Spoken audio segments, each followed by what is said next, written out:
And some critics claim that, in fact, this is a test for Turkish foreign policy, and this will put Turkey in a very difficult position because Turkey so far has worked with the establishment, with regimes, with most of the dictators in the Arab world. Now you will have to change your allies in the region, and so how is Turkey going to do all of this while it has had all this relationship with other leaders that are now being toppled?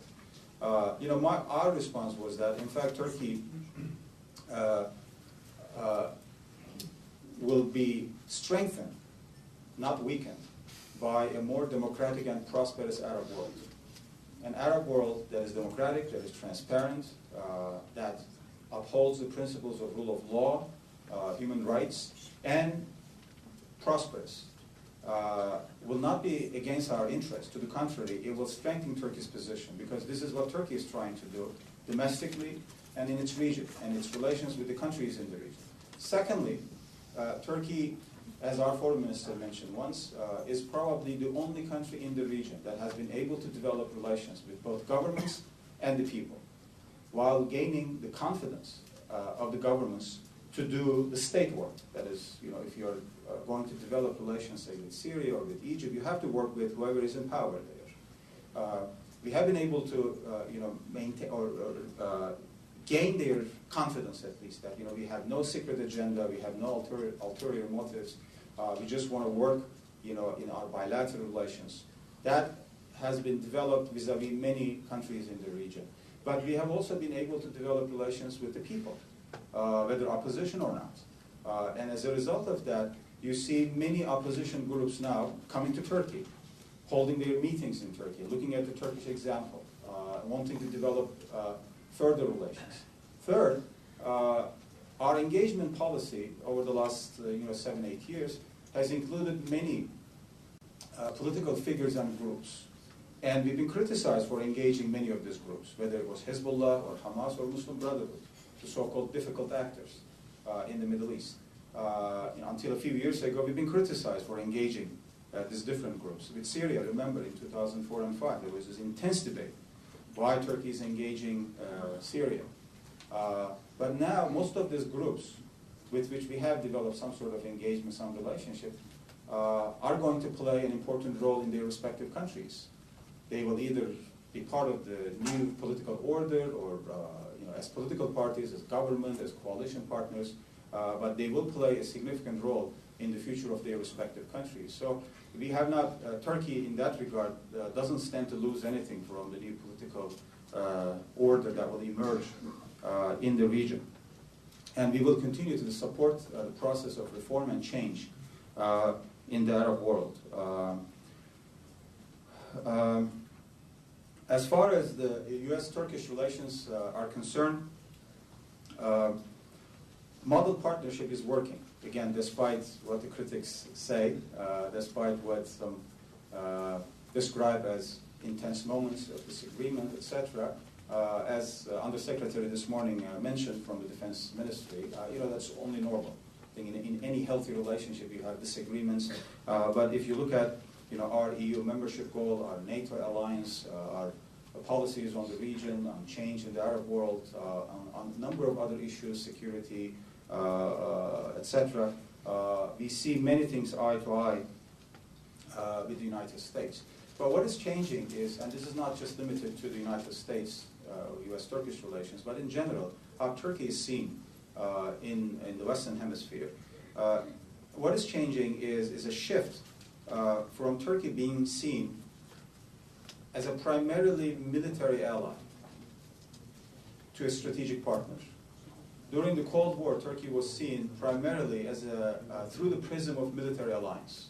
As a member of NATO, we provided security for the southern flank of NATO. And our primary role, the role that was given to us, to Turkey, was to provide, that, or to play that role as a military ally. Other issues, economic, political, social, cultural, etc., enter the picture to the extent to which they were relevant to this role as a military ally. Now, this is changing. In the 21st century, military power by itself is not sufficient to maintain relations. that whole field has now been expanded to include many other issues, and hard power, soft power, all these discussions, how they play in regional politics and global politics, is also having an effect on Turkey's relationship with Europe, with the United States. So it's not only limited to military alliance, but extends now to many other areas. And this is, in my view, a good thing for regional and global politics. 21st century will be a century of normalization of geography and history. This is exactly what's happening, at least in our borders, in our part of the world. That is, our perceptions of history and geography are becoming normalized. We no longer consider our history, I'm talking about Turkey's history, Turkey's past, as a burden. And we no longer consider our geography, the region in which we are, to be an obstacle for either regional or global order. For many, many decades, our policymakers, our elites considered history and geography to be simply a burden. Always hear the phrase that we live in the most difficult region of the world, we live in the most volatile region of the world, etc. But that does not translate into something that prevents you from turning it into a strategic asset. To the contrary, now we try to utilize our history and geography in our foreign policy, in our domestic political debates. It's interesting during the election campaign, but before also, you constantly hear references to Ottoman history. Historical references have become part of the political debate, and in a very positive way. If you want to emphasize or promote the idea of pluralism, multiculturalism, you have so much to take from the Ottoman experience. So people go back to that. If you want to promote the idea of peaceful coexistence between different communities, rule of law, and things of that kind, history has become an important point of reference for everyone, regardless, across the ideological and political spectrum. And this normalization of history and geography, I think, will continue not only in Turkey, but also in other parts of the world. The Middle Eastern countries that have been depicted as backward, as ridden by civil wars, as impotent, as prone to dictatorship, and all that stuff, I think has proven to be deadly wrong by the Arab Spring. The Arab Spring has shown that, in fact, the Arabs themselves want to be agents and actors of their own history. They have no natural inclination towards autocracies or tyrannies. They had to live, they had to suffer under these political rules for many years, for various circumstances. But now they are coming out and showing to the rest of the world that, we don't want to live under dictatorship. We want to have democracy, prosperity, for our countries as much as you want in your countries, whether it's in Turkey or in Europe and other places. So this normalization process will continue. And this brings me to the Ottoman obsession that we've been seeing now, especially after the elections. One article after another refers to, oh, the Ottomans are coming back, the Ottoman world is emerging again, Ottoman Commonwealth, Ottoman this, Ottoman that. It's interesting, I sent a Twitter actually about this, said it looks like some commentators in Europe and America are more obsessed with the Ottomans than the Turks themselves.